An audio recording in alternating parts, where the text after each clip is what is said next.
In this video, we'll be going over some important information that we'd like to share with you about the process of recording conversations with members of your community. These conversations can take shape in several different ways.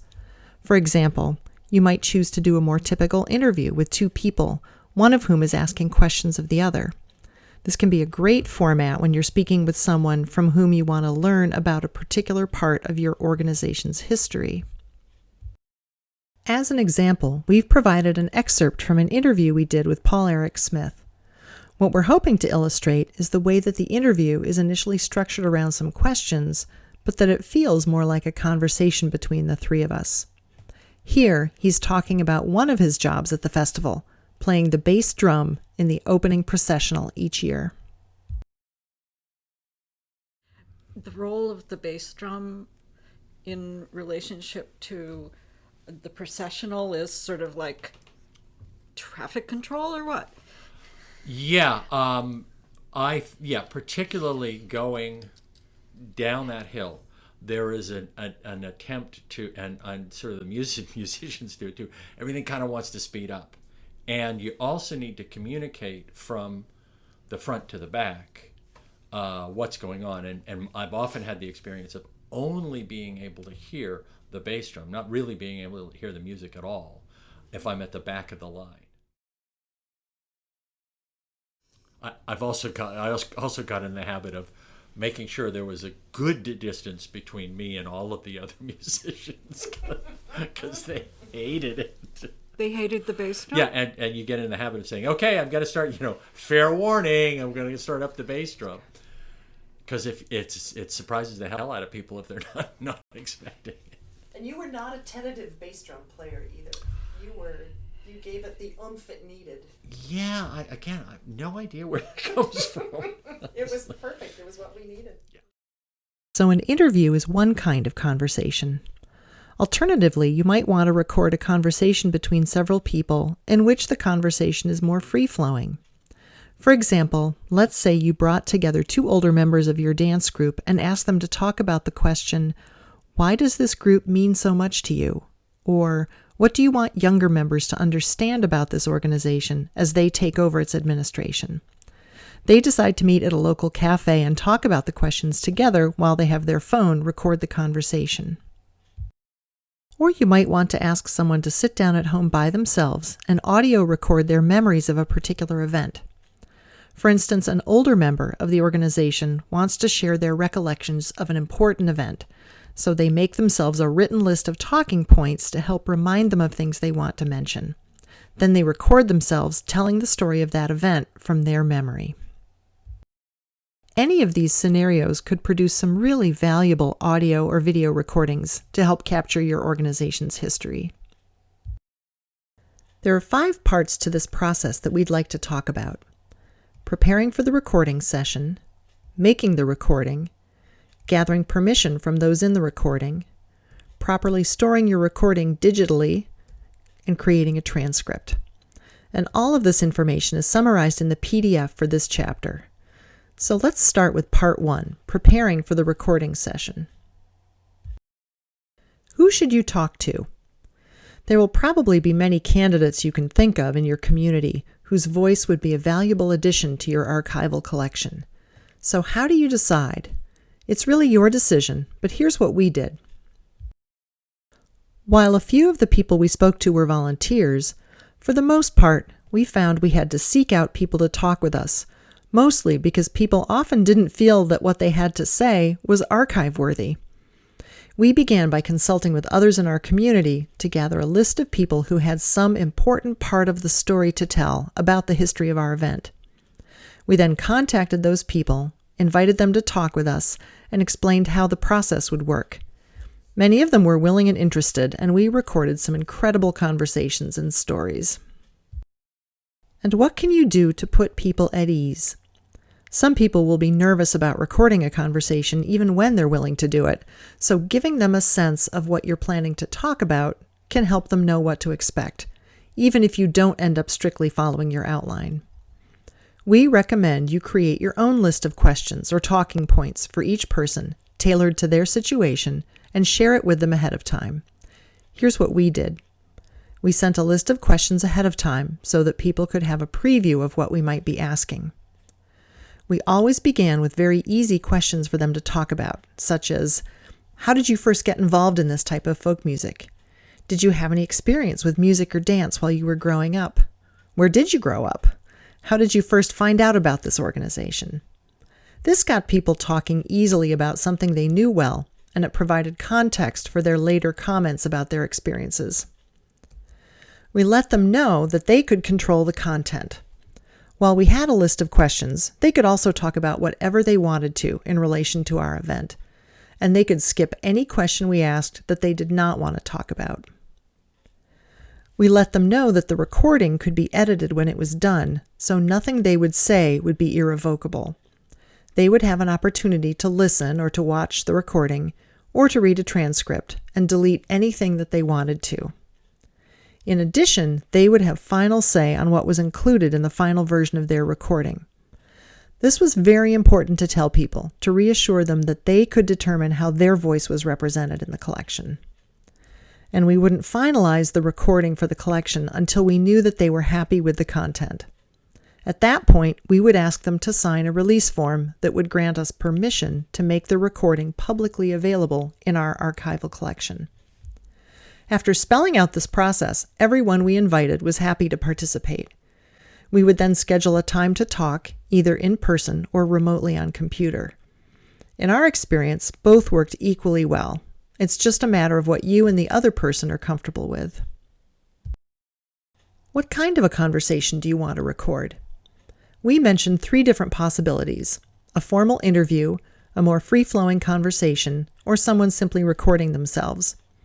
And what about gathering a group of people and having them talk together about your organization's history or a particular event? After all, it's easier for many folks to talk as part of a group rather than to feel singled out, especially if they're being recorded, and the conversation may flow more easily. This can be a tempting scenario to set up, but we'd like to add a word of caution. When recording a group talking together, it's often hard to get good audio on everyone. And when talking over each other, the resulting recording can come out rather garbled and hard to understand. And it will be a nightmare trying to transcribe for anyone who needs that as an aid for listening to the recording. We don't recommend it unless you can structure a way for people to take turns talking one at a time. Next, do you want to create the recording virtually or in person? There are several factors that may influence your choice. The first is proximity. If the person you're speaking with lives at a distance, then you may have no choice but to talk virtually using one of the currently available tools like Zoom, Skype, or Google Meet. But if you can meet in person, there are some lovely advantages to doing so. We found that being in the room with the other person gave the experience a personal touch that, in many cases, helped conversation flow more easily. But in the end, both in-person interviews and virtual conversations will give you a good result to include in your collection. Another factor to consider is the person's level of comfort with technology. If you want to conduct a virtual conversation with someone for whom this is relatively unfamiliar, just make sure you talk to them ahead of time about how it will work and what they can expect on their end. Do what you can to make the experience as unintimidating as possible. Next, you'll want to decide whether to record audio only or video. It can be a little daunting for some people to be the focus of a conversation and to be asked to talk about themselves. Particularly for those folks, we found that when they were too aware that they were being videoed, such as a video camera or a phone pointed at them, or seeing themselves on the computer screen in a Zoom conversation, they became more self-conscious, and that could sometimes get in the way of a smooth conversation. So, in some cases, you may want to opt for an audio-only recorded conversation. If you're doing it in person, it's easy to place a phone down on a table in front of you so that everyone soon forgets that it's there and is recording. If you're having a virtual conversation, the sense of being videoed is less obvious, and it may not be as intrusive as using a video camera or a phone to video the conversation. In any case, you'll want to end up with a high-quality audio recording, whether or not there is video to accompany it. Many phones today have fairly good microphones and may be perfectly sufficient for recording. In our experience, we chose to purchase a high-end quality microphone, we have a Blue Yeti microphone, and use that in our in-person conversations. We found that at the start, some people were a little daunted by a larger microphone sitting on the table between us, but that once we started talking, the presence of the microphone did not seem to be an issue. Finally, do you want to use the StoryCorps app? Some people are familiar with StoryCorps, an organization that has been collecting recorded conversations between everyday people since 2003. While we try not to recommend one particular tech tool over another, in this case, StoryCorps has created an app to do precisely what we're talking about in this chapter, to record conversations between people to be archived. So we want to mention it. It makes some things very easy to do, but there are trade-offs to be weighed against that ease. The app makes it easy to record right from your phone and to save and store the recording. In fact, everything recorded on StoryCorps is archived in the U.S. Library of Congress, so your archiving needs are definitely taken care of. If you'd like to learn more about StoryCorps, we've provided some useful links in the resources PDF. However, once the recordings are made, they are part of a vast database of conversations, making access sometimes a little tricky. You can set up a community page on which to store all your conversations, but there are additional steps to doing so and to giving people access to that page. The conversations are limited to no more than 45 minutes per conversation, though you are welcome to make multiple recordings with a part 1 and a part 2 and so on. So, worth some consideration, but with some trade-offs to think about. As an alternative to the StoryCorps app, you can use your phone to record a conversation fairly easily. You then have the audio or video files and can set up your own online access to those files through YouTube, Vimeo, or your own website. You may want to consider a practice run with recording a conversation. If so, then grab someone else from your organization and try doing a practice recording. It will give you a chance to practice your introduction, to make sure you're familiar with your recording equipment, and to work out any kinks in your process. You'll get a first-hand sense of what it's like to be recorded, and if you need to or want to re-record something that doesn't come out quite the way you intended, you can do so easily.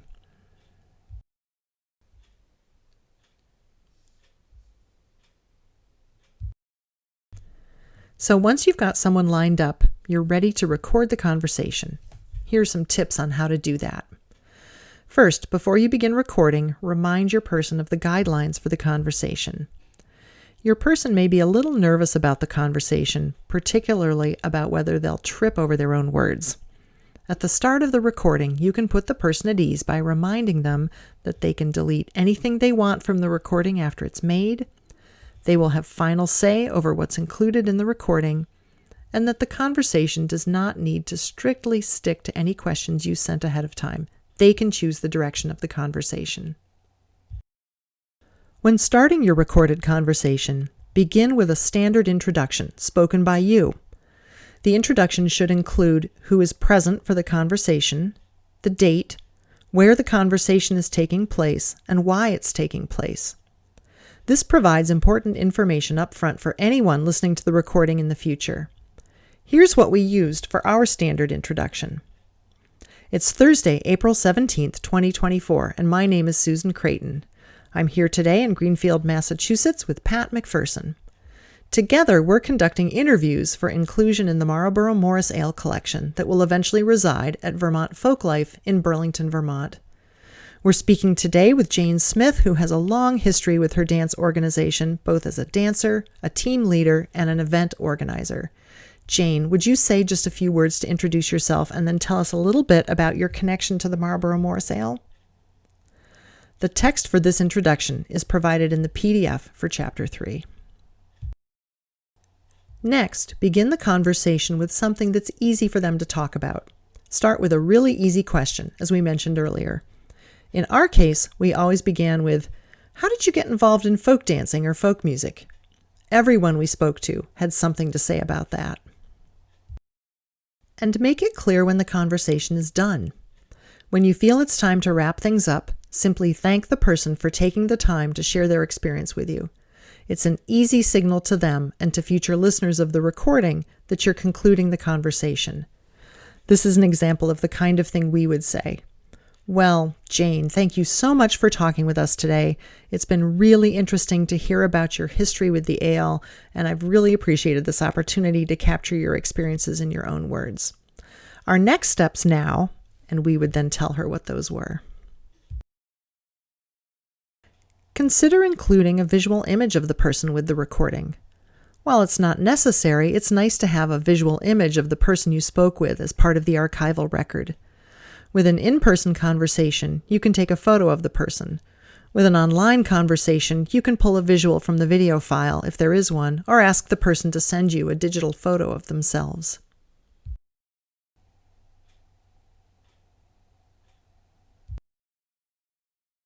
Another really important part of archiving a recording is making sure your recordings are accessible to all users, including those with hearing difficulties. You can do this either by captioning your video or creating a transcript. We're in favor of creating transcripts, not only because they support accessibility, but because they are a great tool to have for someone who wants to quickly get a sense of what was talked about in the conversation, or someone who wants to search the recording quickly using keywords. Creating transcripts is definitely a time-consuming process. With various online or AI-based transcription tools, it's much easier than it used to be. However, even then, it's important to read back through the transcript and make corrections. And in our experience, this always took longer than we thought it was going to. On the positive side, this can make a great task for willing volunteers and doesn't need to be completed now before you move on to other steps. You can come back to creating transcripts at a later time. In our experience, there were many good options for transcription software available online, and in our case, we used both Trint and TurboScribe. Both allowed us to download an audio file and create an initial draft of the transcript from that audio file.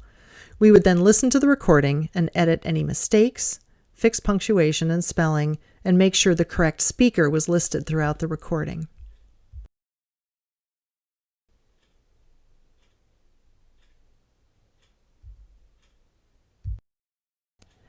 Another part of this process has to do with gathering permission from everyone in the recording. In this chapter, we've provided a copy of the release form that we used. You're welcome to use this version or to revise it for your own purposes. It's very similar to the gift agreement that we talked about in the previous chapter, in that it is granting permission for you to make this donation publicly available in your collection, but there are some differences in the wording. The top portion of the release form, entitled Permission and Consent, spells out for the person why the conversation is being recorded and what files will result from the recording. It also spells out the permission that you're seeking.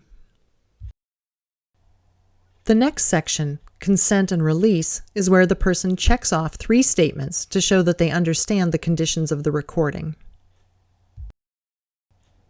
They then print, sign, and date the release and provide their preferred contact information should you have any follow-up questions later.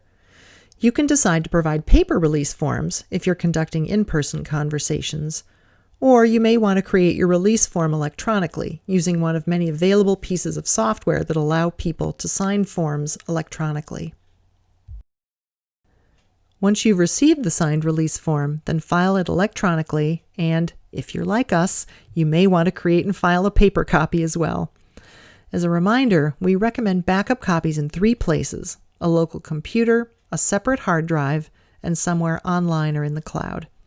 And we added a physical copy filed. There's one thing to note about the timing of signing a release. Once the conversation is concluded, it's a good idea to check in with the person to see whether they're satisfied with what they said. If they are satisfied, you can ask them to sign the release form at that time. But in other cases, some people prefer to review the recording once more before signing a release. In that case, you can either provide a copy of the audio or video file for them to review or provide the transcript for them. However, sharing a transcript sometimes presents some of its own challenges. In our experience, some people we spoke with wanted to review what they had said, so we sent them the transcript. However, reading a transcript of your own speech is sometimes off-putting.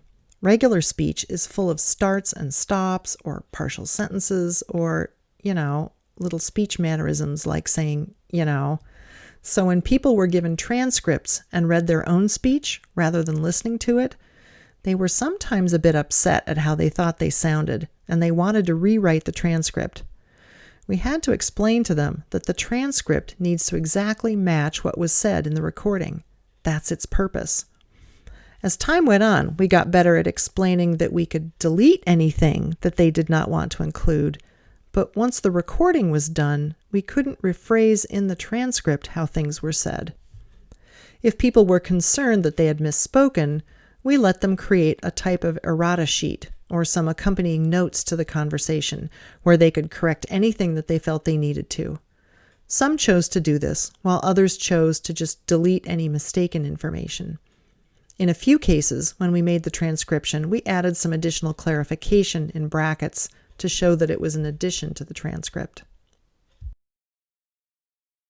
So the upshot of all this is, help your participants in the conversation understand that they can certainly restate anything that they want during the recording, but that after the recording is completed, the only real edits you can make are to delete any parts that they would like to remove from the final public copy of the recording.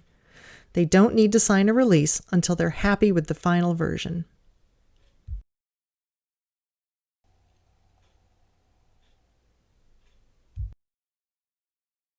Another important part of this process is properly storing your recording digitally. Your recordings are a unique and valuable item. They are truly one of a kind.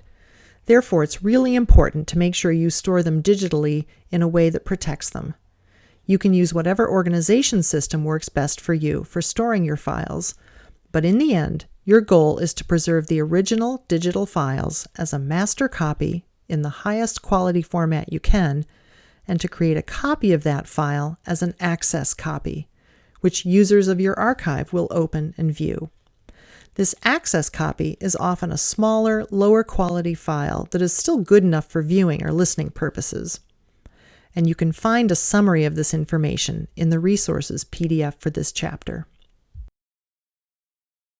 There are 3 important reasons to create both a master copy and an access copy. Reason number 1, size. Master copies can be big and take up lots of space. File formats that have the least file compression, or better yet, none at all, are favored for archival collections. Why? These kinds of files, such as WAV, TIFF, or PDF files, preserve the best quality version of your file, with many little bits of data making up the file.